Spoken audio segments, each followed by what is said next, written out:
Hello and welcome to Undivided. I'm Brandi Kruse. Thank you for being here. We've got a busy show today. No time to waste. I don't even know if we can get through it all, but gosh, we're going to try. Oh, did I mention thank you for your commitment to giving common sense a comeback? We simply cannot start a show until I've said that. Coming up, we're going to talk about a follow-up story that was done. So on January 6th, obviously there was the riot at the nation's capital, but there was also a breach of the governor's mansion in Washington state. And on January 6th, as part of coverage of that day, Crosscut, which is, I've said before, like the leftist Seattle Times, did this sort of very in-depth follow-up on what happened to the rioters who were there who broke the law at the governor's mansion. But I can't help but compare their coverage of this to their lack of coverage of the violence of some of the riots that happened in Seattle. And I took this article very personally. So we're going to talk about it coming up. Also, it's the first day of the new legislative session in Washington state, in case you weren't aware. Democrats are in a little bit of hot water, though, heading into the session, hot water with the press, that is, because they are taking extraordinary measures to hide records that should be accessible via public disclosure. And this is one of those things that I'm going to ask for your help on to make sure that these lawmakers do the right thing and don't get away with this. So it'll be a call to action sort of day. Also coming up, we talked a lot on the podcast about some of the lying candidates who won in November. Obviously, there's George Santos, the Republican out of New York's 3rd District, who has officially been sworn into Congress despite all measure of lies about his life.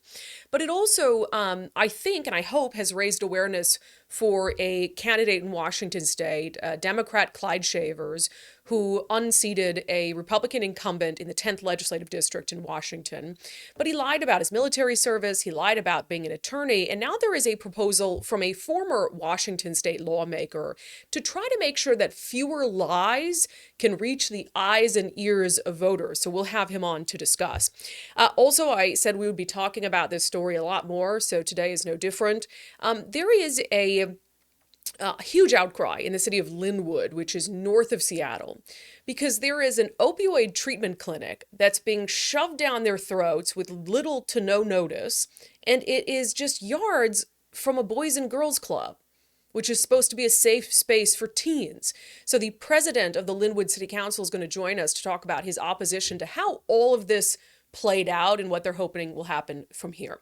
But first, we're going to talk about and start with Biden's border visit. First, let me say, I'm glad he went to the border. I mean, how many people have just been down his throat to say, go to the border? Why hasn't he been to the border? Why hasn't he been to the border? So I'm glad he went. It's obviously too late. He should have done it sooner. But I think that we have to say, okay, good, he went, he got to see things. However, what a dog and pony show that was. So Biden gets to the border. He's in El Paso. And in December, we know how awful things were in El Paso. You know, there was this anticipation about the possible end of Title 42. And so folks were coming up, hoping it might be easier for them to get in. So the streets of El Paso were overrun. The shelters were overrun. And we saw images of it. And the Daily Mail had this great photography where they compared what some of these areas in El Paso looked like at the end of December, and then what they looked like during Biden's visit. And it's very clear that the city or the feds or someone went in there and cleared things out, cleaned things up. Now, you might argue, well, there's a security issue there. You can't have hordes of migrants lingering around while the president is walking on the border. Fine, I want the president to be safe. But at the same time, he's not truly seeing the extent of things. You've given him this polished up version of reality. And maybe instead of, because we've seen this in Seattle, for instance, there's been some times where I've had interviews scheduled. There was one in particular where I had a formal interview with a mayor in Seattle, down in Pioneer Square, which at the time was gross. And I went down there for the interview and I couldn't help but notice things look really nice, comparatively speaking, to how they've looked before. And I just had this suspicious feeling that because the mayor's office, knew, we're going to be down there doing this interview for television, I guarantee they sent Kruse down there to clean it up. And so it's this idea of like, if reality is so bad that you've got to go in and clean things up before a dignitary gets there, maybe you ought to put some of that energy toward fixing the problem that made it look so bad in the first place.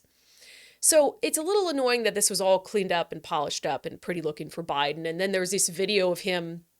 They always got these videos that are done just for the cameras of, the president walking with Border Patrol agents.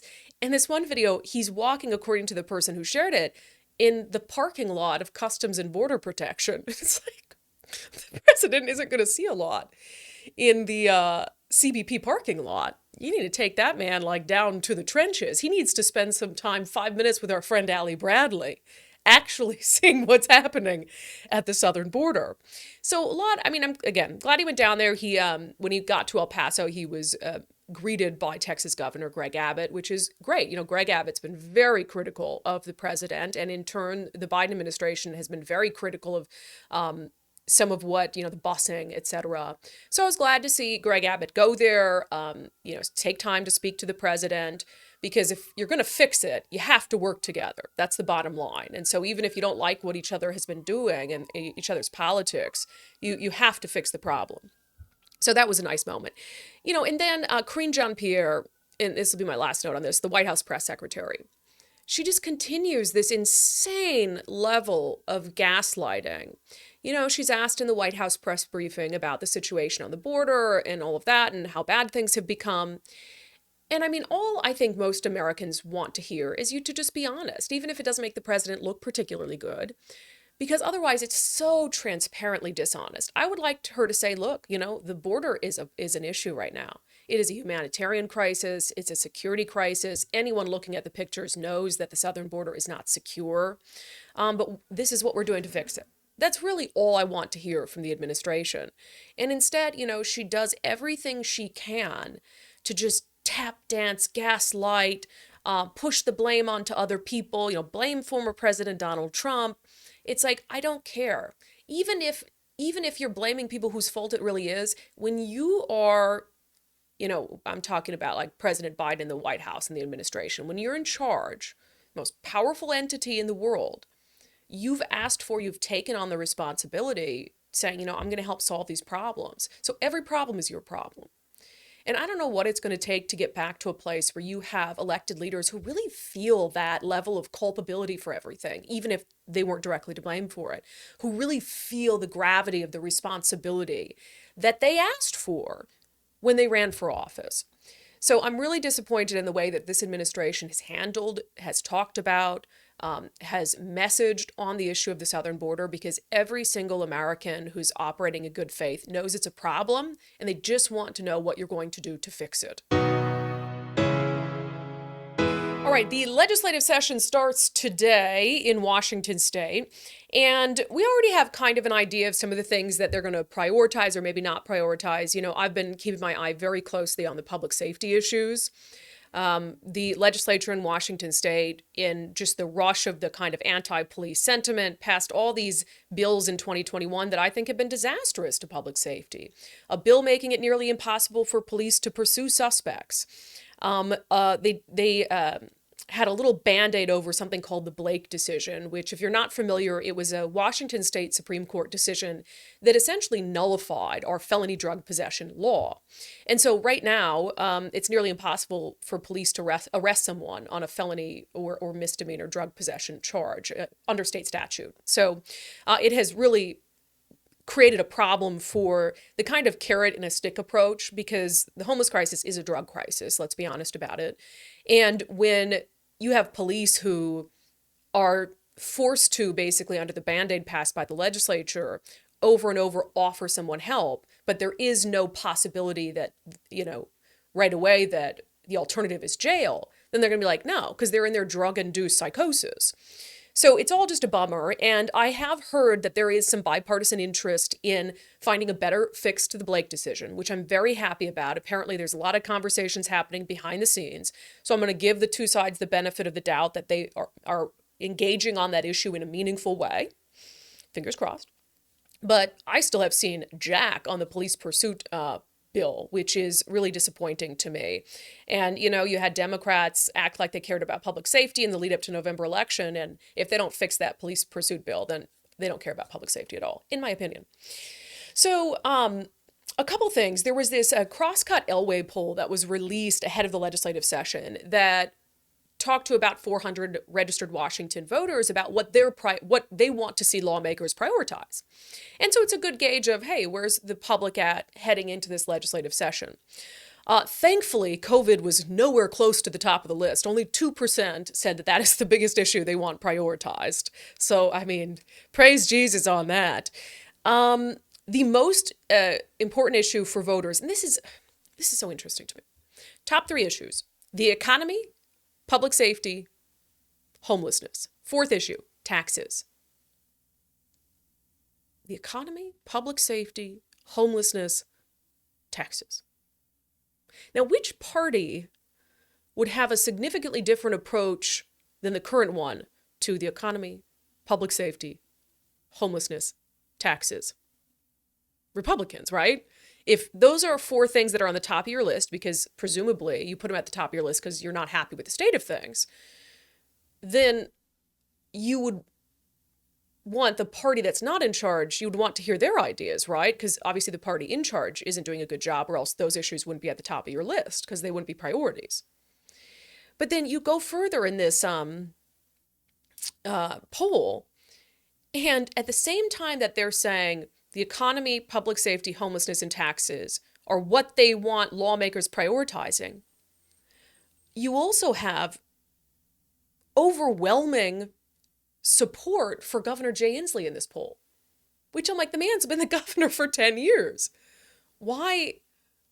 I don't understand. If you're prioritizing all the issues he's made worse, like public safety and homelessness and increase in taxes, I think our economy has been fairly strong. Then why would you have such faith in him to do a good job? For instance, so there was a question asked, overall, how would you rate the job Governor Inslee is doing as governor?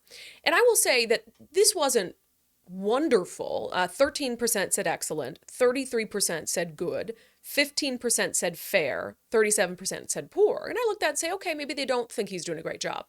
But then there was a follow-up question that said, Mr. Inslee is in the middle of his 3rd term as governor. Although the election is still 2 years away, as of today, are you inclined to support him for another term? 34% said yes. And then 17% said they would support a different Democrat. So 51% today say they would either support Governor Jay Inslee for an unprecedented 4th term, as if it makes sense in any realm to have the same person lead the state for 16 years. 51%. Even though you're telling us with your priorities, the economy, public safety, homelessness, and taxes, that you're not happy with what's going on those issues. And you think that somehow Governor Jay Inslee or another Democrat is going to solve them better than the Democrats that are in charge right now? That just doesn't make sense to me. I try to wrap my mind around that. And we talked about this in the podcast. Like I'm worried about the state of the Republican Party. I'm not a Republican. I think that they need to decide who they are and they need to message it very forcefully. But what would the harm be, I guess? What would the harm be in putting a Republican in charge for 4 years? Like, you've had Inslee by the time he leaves office, because I don't think he's going to run again, for 12. Okay? Let's just say you give a Republican 4 years, just 4, to just see what happens. See what happens on your priorities, the economy, public safety, homelessness, taxes. What really do you believe is the worst that could happen? Are you worried about abortion? Nothing would happen with abortion. They would have to have the House, the Senate, the governor's mansion, and they wouldn't be able to even get enough votes with all the moderate Republicans who support abortion rights. So I don't understand what people are so worried about. I don't understand what people are so fearful about just saying, let's try something different for 4 years and see if things go a little better. So anyway, where the mind of voters are is interesting to me. And look, I know, I'm not going to say people's opinions are wrong, but it does, like, when I look at those numbers, I'm sort of like, that doesn't add up to me. So anyway, another thing happening this legislative session that I want all of you to take action on, I wrote about it in my Sunday newsletter, and it's just such a critically important issue. So a lot of the time when we're requesting as members of the media information from elected leaders, if we feel like we're hitting a wall, if we feel like we're not being told the whole truth, we have an ace up our sleeve. We have the Public Records Act. And we can, and even members of the public can, request records, emails, documents, text messages, voicemails from government officials and government workers. And I think that's a really important part of transparency, an important part of our democracy, that these things can see the light of day, and that what lawmakers are doing and leaders are doing can't be hidden from us. But and there's been a long running battle over this in Washington state. So back in 2018, just to catch you up on the history of this, back in 2018, lawmakers in Olympia had the gall to pass a bill that exempted them from the Public Records Act. They exempted themselves from the Public Records Act. People lost it.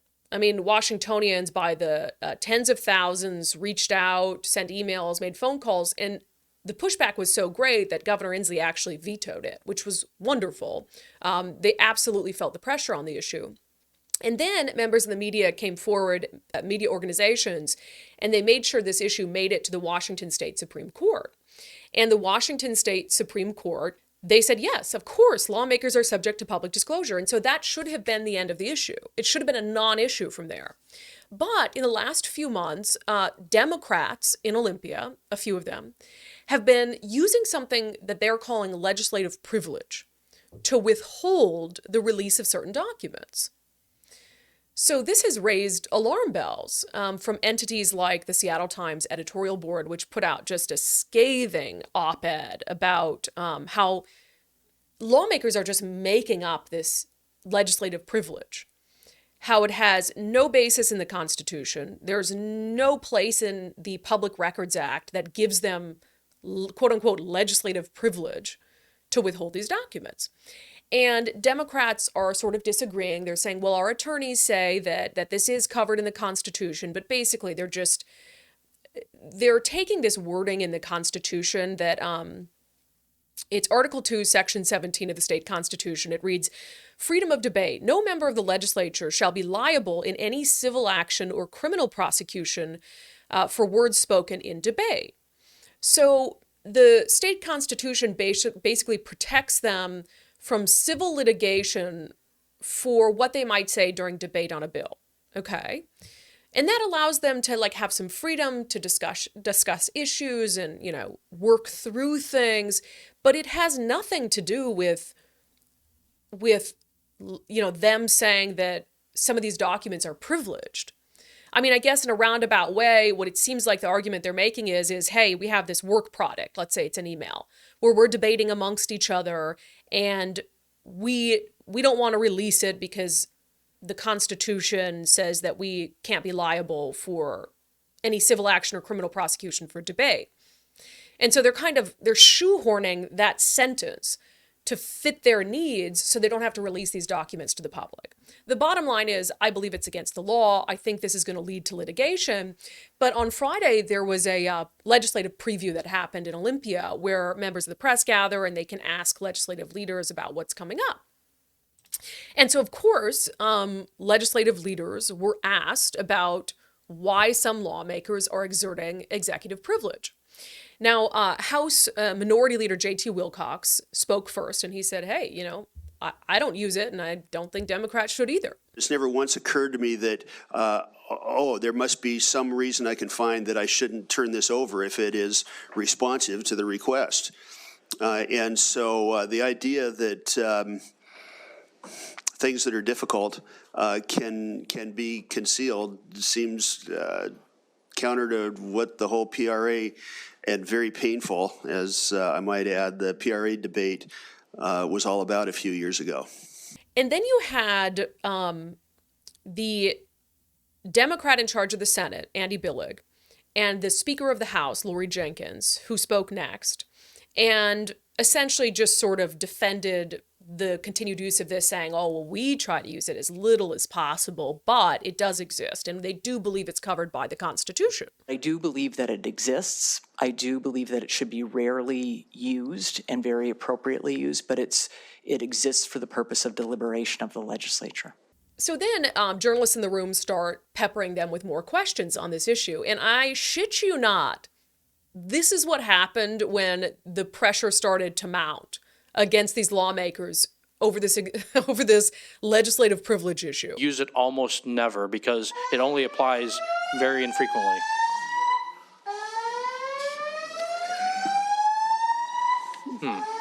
Well, you still want me to answer? Maybe this means it's a really, really important thing. Things are getting hot in I here. think Kate is upset with us. The freaking fire alarm went off.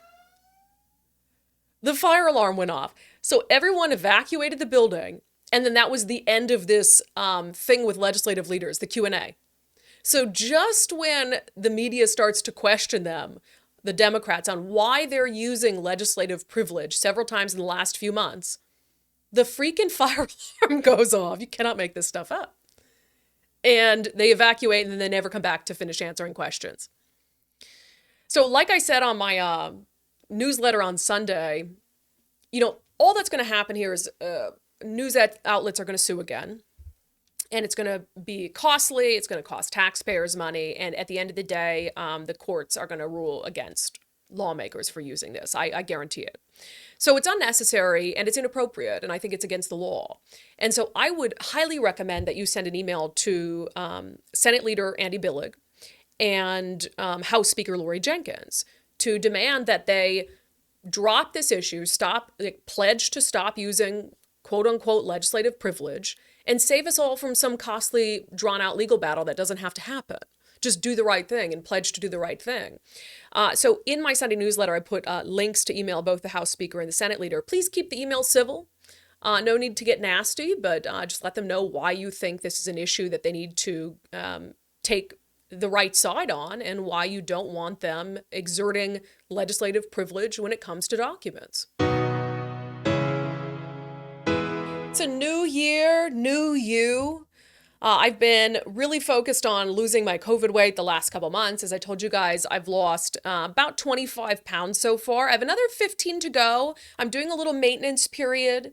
And then in February, I'll start back up on the East Side Weight Loss Clinic plan, which I started at beginning of November. And then by the end of the year, I'd lost 25 pounds. One of the reasons why I was successful in this particular plan is, one, I thrive on structure. Like, I know how to lose weight, right? You exercise, you eat better. Why can't I just do it on my own? Well, I need that accountability built in. I need someone to tell me exactly what to do, and then I'll just treat it like a job. Okay, this is what I'm doing today, this is what I'm doing tomorrow, and the next day, and the next day, and I'm accountable to someone besides just myself, because apparently that hasn't been good enough so far. Also, I didn't have to buy any weird prepackaged meals or gross shakes or anything like that. I didn't have to go into an office to do the program. You can do it virtually. That's what I did. And look, is the Eastside Weight Loss Clinic plan magic? Of course not. I'm not going to be able to continue to eat the way I did when I gained 42 pounds during the pandemic. I'm just not, right? We're going to be realistic about this. But this helped really keep me on track. I think in the first week, I lost like 6 pounds. Week and a half, I lost like 6 pounds. So the motivation was through the roof to keep going. And now I'm just feeling so much better, planning for a wedding, feeling healthier, and just really excited to continue going. So if you'd like to try the Eastside Weight Loss Clinic plan with me, you can check them out at eastsideweightlossclinic.com. Schedule a free consultation with Dr. Coogan, or you can call 425-354-3020. That's 425-354-3020.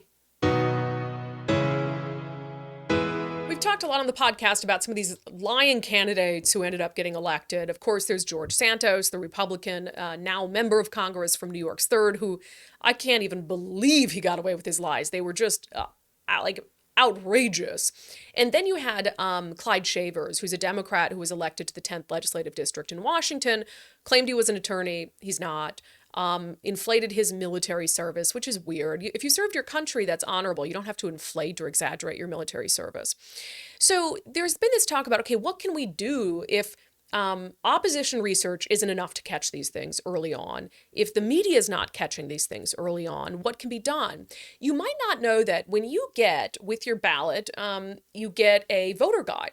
And you have candidates who can write a little bit about themselves and their background, education, work experience in the voter guide. So if you're not familiar with them, you can read that and get to know them a little bit better. You might not know that no one fact checks the voter guide. candidates just write in it, they could say that they've got a degree from Harvard, Yale, and no one is checking that information. It's contingent on the voters to do that. Well, a former Washington State Representative, Chad Moggin-Dons, wrote an op-ed for the Seattle Times urging lawmakers to enact a law that would verify candidates' backgrounds for the voter pamphlet. He says this is something that could be done by elections officials. I invited him on the show to talk about it. Chad, welcome to Undivided. Thanks for being here. Thanks for having me, Brandi. You're a teacher, right? What do you teach? I teach computer science. This is my 4th year teaching in the Bellevue School District. Oh, that's awesome. Well, good for you. You look very teacher-esque right now. This is my my scruffy season look. Yeah. I like it. So before we dive into what your proposal is to deal with people who might be inclined to lie or embellish their resume, when you were running for office, what, if any, restrictions were put on you when it came to what you put on the voter guide? Really nothing. I mean, there was just the word count limit. You could say pretty much anything you wanted. There was no validation of any information that you put on there, even though there were separate sections for your professional experience, your education, your elected experience. They didn't validate that at all, and they still don't. Were you ever inclined then just to throw a few little sprinkles of falsities in there? Yeah, there's always the temptation. And I think that George Santos really felt the pressure to kind of, check those intersectionality boxes to kind of lay claim to victim status, whether it's, being Jewish, or I've had people come up to me saying, oh, if only your name was actually Hispanic, it could be Magendez. And that would be a check that you could do on the intersectionality checklist. So there's definitely pressure to do that sort of thing. Personally, I wasn't tempted myself. And especially when it came to things like military service, we veterans take stolen valor very seriously. And so, there was never any temptation to do that. Yeah, and just for the record, because I imagine that's why one of the reasons the Seattle Times editorial board had you write something on this. Can you talk about your military service quickly? Sure. I did 12 years in the U.S. Navy. I actually am a nuclear submarine officer. Unlike Clyde Shavers, I got my silver dolphins on the USS Georgia and then my gold dolphins on the Henry M. Jackson. So let's talk about Clyde Shavers because, with the George Santos thing, I guess I'm very surprised from a journalistic perspective and also just the climate that we're living in where access to information is so easy. I'm surprised a candidate at that level could tell lies that big and not have it figured out pre-election. So I think there was just a lot of shortfalls there. But with races for state representative, am I wrong to think that there should be some level of opposition research that would have caught Clyde Shavers' lies sooner? There should be. And I've worked in campaigns where that was a priority. It depends on the scale of the campaign. Like when I was running for Senate, we had funding to go do that research, and there were dedicated people that the party would use to do opposition research. And, sometimes you end up with some really, good stuff that you keep in your back pocket and drop when you're ready. When you're running a regular House campaign like mine, I was doing a lot of the work myself, and so I was maintaining my own website. I was writing, designing my own yard signs, my own literature, my commercials. I was basically a one-man team, and so sometimes you just don't have the time or the staff to be able to do that sort of research. And increasingly, neither do the editorial boards. I mean, we got fewer and fewer editorial boards, and they're stretched so thin. They used to be that they would make that kind of candidate verification part of their process, and they're just not doing it anymore. Yeah. So talk about what your proposal would be to try to weed out some of the lies that might arise. So there are those 3 sections that are part of the voters pamphlet right now: the professional experience, the educational experience, and the elected experience. And it seems like since those are already broken out, those would be relatively easy things to verify, particularly since election officials would have access to the ESD department for professional background. It's easy enough to run a transcript. HR departments do that all the time. And of course, you can check with the PDC on elected experience. This is something that the Municipal League did when we did our candidate ratings. They did a partnership with Candidate Verification, a group that was started by David Dowd, and they did exactly that. They verified your resume and actually did a criminal background check as well, which I think is also very important. And it was easy enough so that the King County Municipal League decided that it was going to be a requirement that they made for every single candidate that they were going to evaluate for their candidate ratings. And then McClaskey and like the Tacoma News Tribune, they jumped on board too. And so that was something that was done in 2014 and then kind of petered out. And I'd like to see a more robust version of that come back and kind of make it official as part of the process of submitting your information for the voters pamphlet. So if you're going to have, obviously, the government do this, I guess, to do the verification as part of that process, there's going to be questions about, well, who's going to do it for the government? If they're working for a Democrat, are they going to be fair and actually check the backgrounds of Democratic candidates? I guess, so how would you try to account for personal bias in that process as well? Well, obviously, we can check the process itself. I mean, the parties will do that. They will, basically audit certain candidates that have submitted, and that could be part of your opposition research, is to make sure that the information in the voters pamphlet is accurate and that the election officials are doing their job. But I chose those three categories specifically because they are fairly cut and dry. There's not a lot of interpretation needed to check a transcript. Yeah, that's very true. And because there are some lies that are, embellishments or stretches that are sort of like, do I call this a lie? Do I not call it a lie?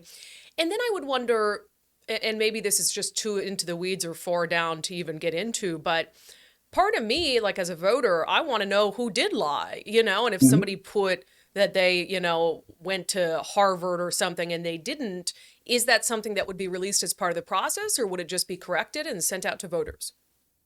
Well, what I was imagining, and again, this process is something we would iterate on with the legislation as we draft the language, but I was expecting that there'd be an opportunity for the candidate to correct the error, okay? And that if they refuse to do that, there would be a disclaimer at the bottom of the pamphlet that basically said we were unable to verify this person's, college degree or work experience or military experience, something like that. Yeah, I like that. And just to round things out, for Clyde Shavers, a lot of his lies were told, verbally to groups, or they were sent out on campaign mailers, saying he was an environmental attorney. So I guess there's no way to prevent a candidate from speaking lies to people. But when it comes to putting a lie on an official campaign mailer that came from your campaign, is there anything prohibiting that? There isn't. And if you look at the actual RCW, there's a lot of material out there to protect other people from saying falsehoods about you.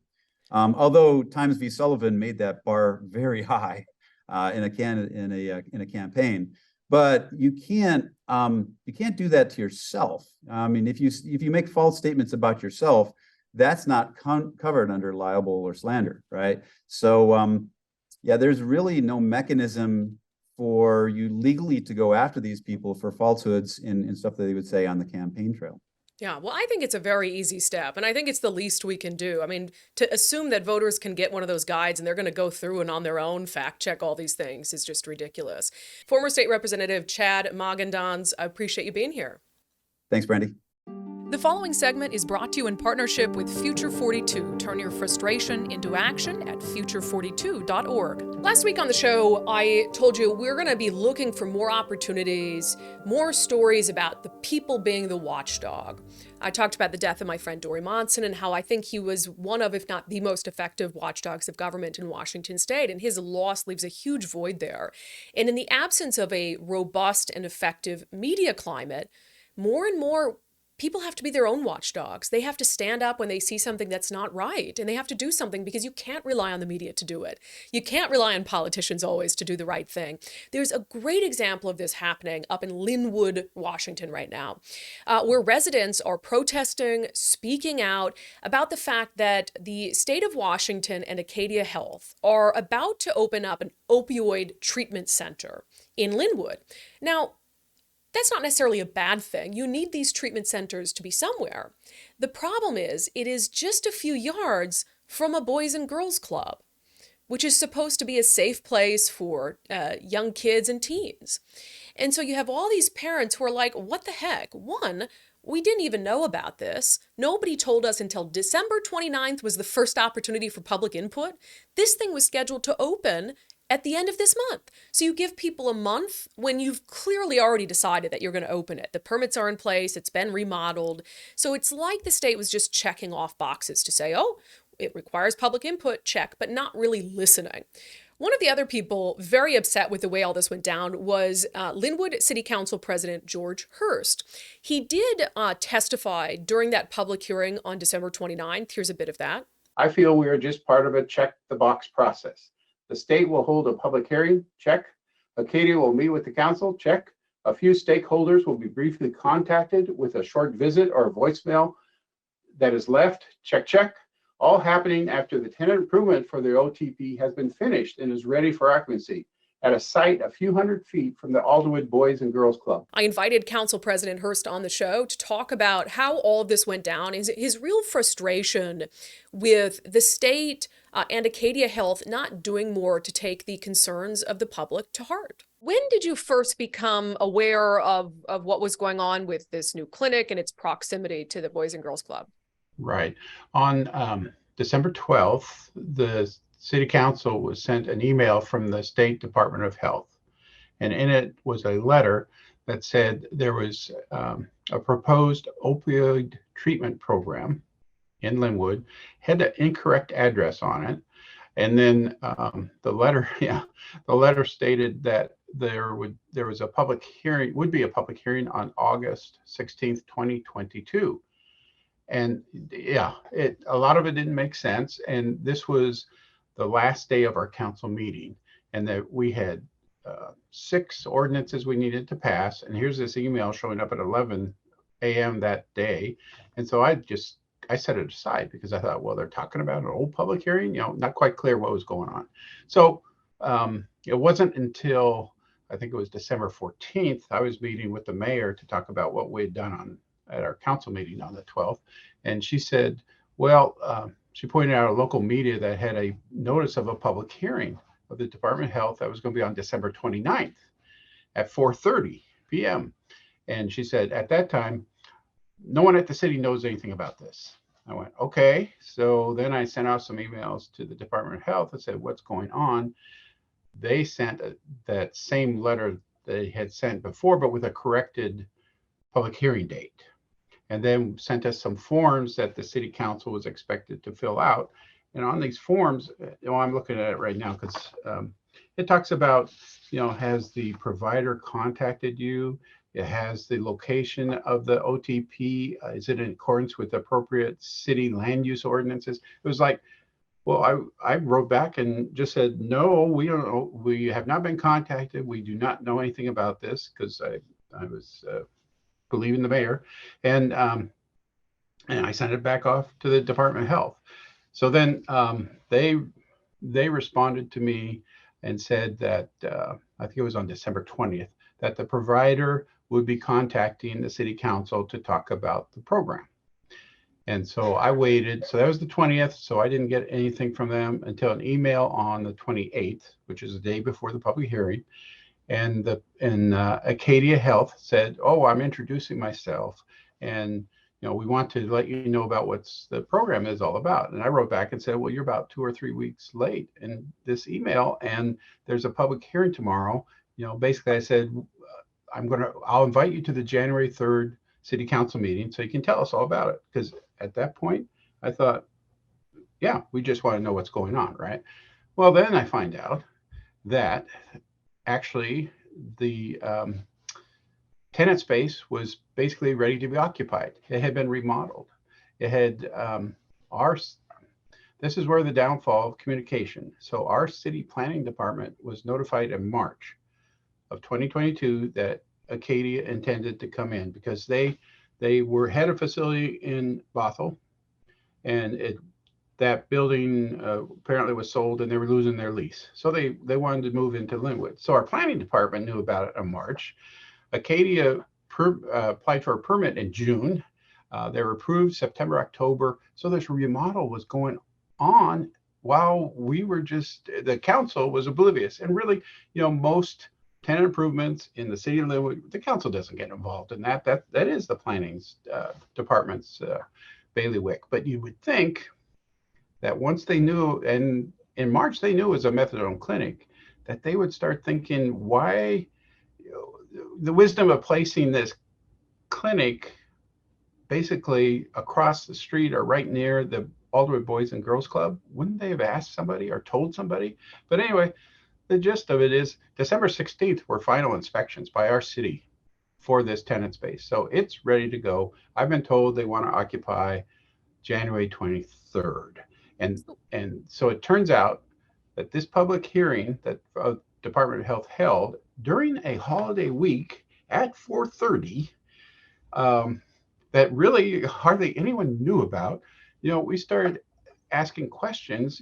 How did this happen? What kind of mitigation is there for this being close to the Boys and Girls Club? And then at the end of the hearing, when at least 3 council members spoke about how we really had no clue what was going on, the Department of Health says, well, we'll answer your questions in 2 weeks. That's mid-January, and they intend to move in January 23rd. It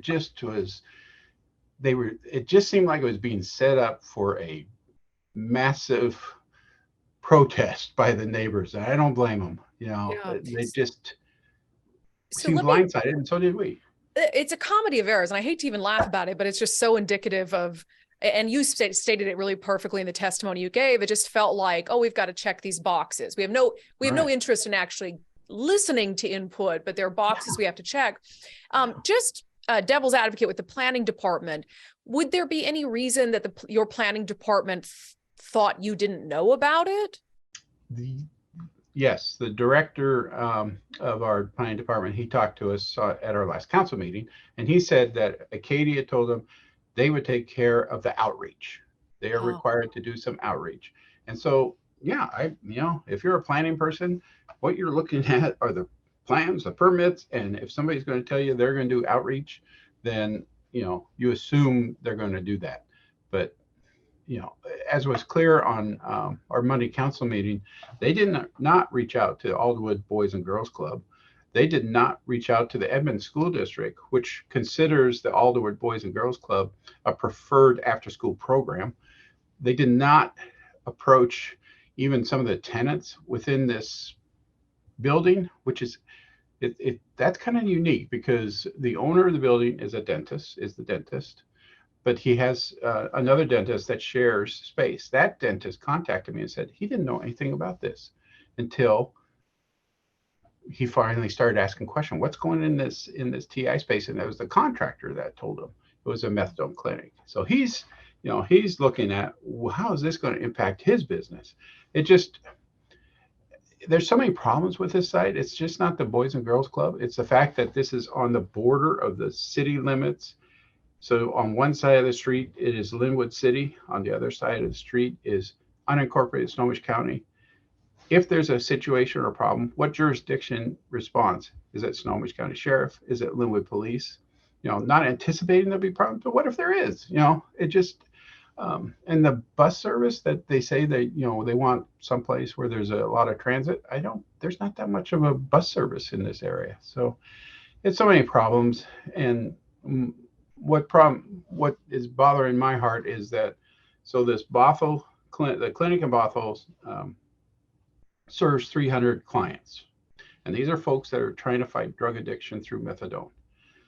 But if this new site is not given a license, where do these 300 people go if the Bothell space, if they've lost their lease? And really it's up to the Department of Health, State Department of Health, to provide the license. They haven't done that yet. They say they're waiting for our correspondence, but basically the correspondence really is a checklist. We have to say, yes, this site does meet appropriate city ordinances and business license and all that, because they've done that. It just wasn't a very transparent process on this, and I don't know what the outcome is going to be. But on Monday, the mayor and council leadership is talking to our city attorney to see if there's anything that can be done, just maybe to delay it, to get some sort of, if this site has to go through, let's get some sort of mitigation plan. Acadia has said they'll provide security, fine, but what about we would don't want people to be lining up at this center. We don't want people to, there's only one lobby, one entrance. So, do they fill the lobby and then the clients for the dental people on the second floor, they have to go through that lobby? Not that people, it just seems very odd way to deal with the clinic in this area. Yeah, and nobody's saying, and just to get this out there, because there'll always be those people who are like, oh, you're NIMBYs, you just don't want it anywhere in your city. It's not about common sense. People realize you need to have centers like this for people to get help. But I think it's a very legitimate criticism to wonder where the communication was, and to wonder, this close to a Boys and Girls Club, is that really the only place you could find for it? You talked earlier, you alluded to the community anger over this, and they've gone out and they've protested. What do you make of that? I mean, it's not every day Linwood has a sort of community uprising of that nature. Yeah, no, they're very social media savvy people. That's how they organized, and that's great. The ironic part of this is most of them probably are not, quote, city residents. They are probably unincorporated Snohomish residents who have a Linwood address, but that doesn't matter. What really matters is we have to figure out a way, if this is going to happen, we have to figure out a way to make them feel safe. We have to figure out a way to, I'm almost thinking about, can we form some sort of oversight committee with these folks who are so interested in what's going on, and they want to make sure that their community is safe. The ironic thing, though, is that there was comments about the Alderwood Boys and Girls Club that they have problems with drug use there now. They have to take their vans home so that they aren't vandalized in any way. So if this is a problem area, I think Linwood Police, now we know the Alderwood Boys and Girls Club is in the city of Linwood. It's our jurisdiction. Maybe we need to do an emphasis patrol there and help that area be safe as well. And maybe this clinic would draw attention to the fact that we need more security up there, and let's clean up this neighborhood. And just to be clear, you're not saying that there's drug use in the Boys and Girls Club. You're saying around it there have been some on their property. Yeah, they find needles. There's transients. The neighbors complained about people parking on the streets and cars. Drug deals happening. This is all just hearsay, of course, but it's a real concern for those folks. So yeah, I was really impressed with how they came. They talked. They told us their concerns. They are a really good group dedicated to their neighborhood, and that type of engagement, man, that's fantastic. Yeah, I don't like to think the worst of people and the worst intentions, but when you, as we started, listed off all the things that had kind of been promised or gone wrong that was supposed to happen that didn't, going back to March, and then you get this email saying, oh, there's going to be a public testimony for a date that's 5 months in the past. Do you think any of this was intentionally to prevent any sort of input until it was too late, or do you think it was just sort of a lot of unfortunate oversights? I think on the part of the State Department of Health, I think they copy and pasted a letter, and had the wrong date in it. They, what I got from our council meeting, I did invite the Department of Health to be there, and they could do it via Zoom, and it was great. There were 4 of them there, but they were, all they were interested in is making sure they complied with the RCW and made sure that all the steps were being followed. And yes, they are being followed, but there are just some ramifications for these actions that we need to look at. I am not as, I think Acadia, they have, I think, 8 methadone clinics in the state of Washington. They have over 150 somewhere in the United States. They are very experienced, and I think they're experienced at keeping things at a low level of information. And I think that's their outreach was terrible. When they were supposed to contact the Edmond School District, a voicemail was left at a general phone number, and no follow-up. They contacted our police department. We have a community health and safety division. They contacted the sergeant via email. on this and said, hey, this was in September. Hey, we're coming into your town. We like that you have this division. We would like to cooperate with you. We're going to let you know, what's happening. But that was it. That was it. One email, no other response. Obviously they didn't contact the city council and let us know what was going on. Their outreach, like I said, they didn't contact the Ultimate Boys and Girls Club. There's a working small education farm not far away that they do things with school kids. They were never contacted. It was like, really? You just, you did the minimum. You did the minimum to fill out your little form to say that you did some sort of outreach. And they say, well, the outreach program is a dynamic thing. It grows, and when there's concerns, we'll change and all that. But that doesn't help the fact that at the beginning, people felt like, where did this all come from? And Yeah, now I'm right, getting, rightfully so. yeah, and now I'm getting an email I got was, it may be that the owner of the building wasn't quite clear what type of clinic was going in, because when the permit was requested, it was just called a medical clinic, which fit into the zone that this building was. But, an idea, yeah, if a TI of a medical clinic in an existing medical building, yeah, that sounds pretty, safe. But when you put in opiate treatment program, or more likely methadone clinic, then I think that would light up some, warning signals. Yeah. Not Would warning you, signals, just let people know what's going on. right, and then you plan for it. Like you said, I mean, you have to be honest about public safety risks that come along with that, about there being kids nearby. I mean, it's just common sense stuff. And I think Yeah. a lot of this could have been avoided had there been earlier, better communication. If there is a reassessment, a true reassessment of this location, are you willing to work, and is the city willing to work with Acadia to perhaps find a better location to suit their needs? Yes, the Bothell location was in Canyon Park, a light industrial area. We have light industrial areas around Highway 99, which has a superior bus system. If people, want to use a bus, what I've been told, most of the clients, they actually drive, and it's a 10-minute visit to get the methadone. Then they're off to, a job or their family, just because they need the help to fight the addiction. But yeah,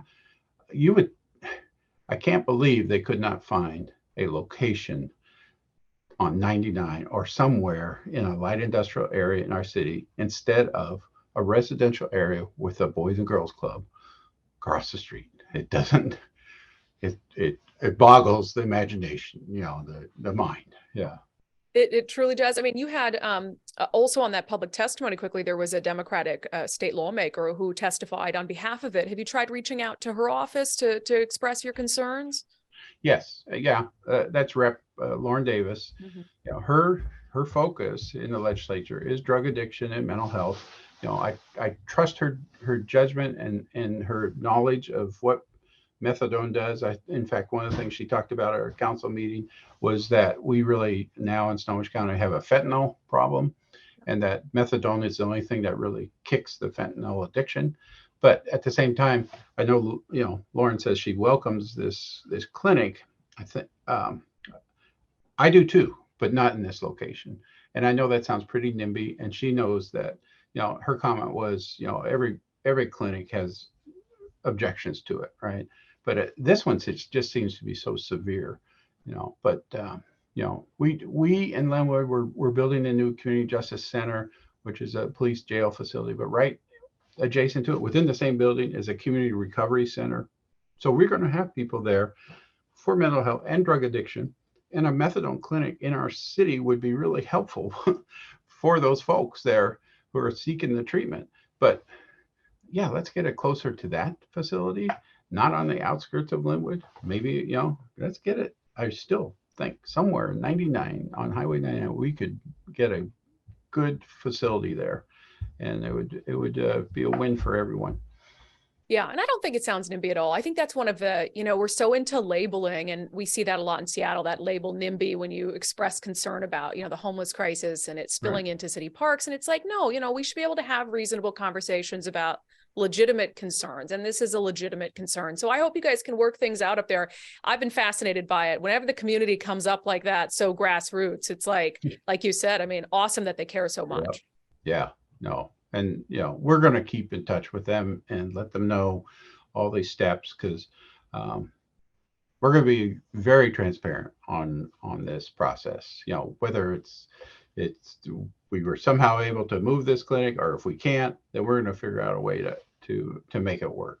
It just is so unfortunate. It's like it was set up to become a huge problem, and it should have been, like you say, education should have occurred. If we could have started talking about this in the summer and talk and get the community together and the neighbors together and figure out this thing, but to do this all on holiday week at 4:30, have a public hearing, what is the State Department of Health thinking? So we are going to be staying all over this story. Again, it's a great example of what can happen when the public decides to be its own watchdog, when the public decides to push back, make their voices heard. It can be a very effective thing. And we know that the state is now kind of reconsidering things, reevaluating things, given how much public pushback there has been. The previous segment was brought to you in partnership with Future 42. Turn your frustration into action at future42.org. Okay, last story I want to get to today, and then I'll read some comments from you guys on some other stories we've been working on. So, January 6th. Obviously, you had the Capitol riot, which was the big news, but then simultaneously, there was a breaching of the governor's mansion in Olympia, which is incredibly serious. The governor and his wife were home. My understanding is they had to hide in a closet. So this was a terrifying ordeal. Members of the media were threatened. So I don't want anything I say after this to downplay what happened. Anytime you have an incident like this, it's incredibly serious and terrifying. And I just think of the governor and his wife, Trudy, who's just a gem, sitting in a closet, just scared. And that's awful. I just could not help, though, but be a little frustrated with an article that was written on it. Crosscut, which I keep defining as the leftist Seattle Times, they posted an article saying what happened after the January 6th confrontation in Olympia. So it was basically a article following up on the people who were arrested, what the charges were, whether charges were dropped, etc. And then it replayed the course of events through the words of people who were there, including some journalists. And the subhead on this article is, since the 2021 attack on the Capitol campus, security has increased, 2 people have faced prosecution, and reporters continue to feel the shock. Okay. So far, none of this bothers me. And honestly, it's not the article itself that bothers me, because there's this reporter who was there, and she's quoted in it saying about the day, it started off pretty normal. They started making all these claims of election fraud, and it started getting more and more heated. And then it goes into kind of the horror of threats against journalists. There was some protester allegedly who said, let's kill all the journalists or something like that. So bad stuff. But I can't help but wonder, this is a very lengthy article that rehashes this. I have never seen anything even remotely close to this to reflect on what happened in the summer of 2020. As a journalist who was physically attacked in the summer of 2020, who sought refuge in a fire station, who had a hard time going out in public after that without an anxiety attack, I've never seen any sort of reflection like this on the violence that occurred in the summer of 2020, on the people who were killed in CHOP.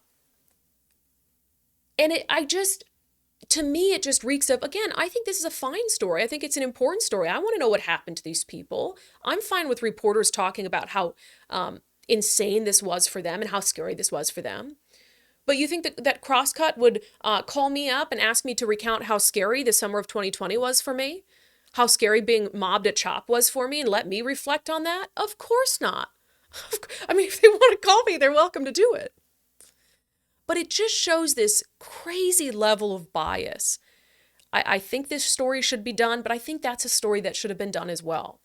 We tend to just compartmentalize acts of political violence depending on what party, the media does this, depending on what party was at the center of them or what the cause was at the center of them. I don't care what your cause was. Threatening a journalist, attacking a journalist, threatening a politician, attacking a politician, breaching the Capitol, breaching the governor's mansion, it's all wrong.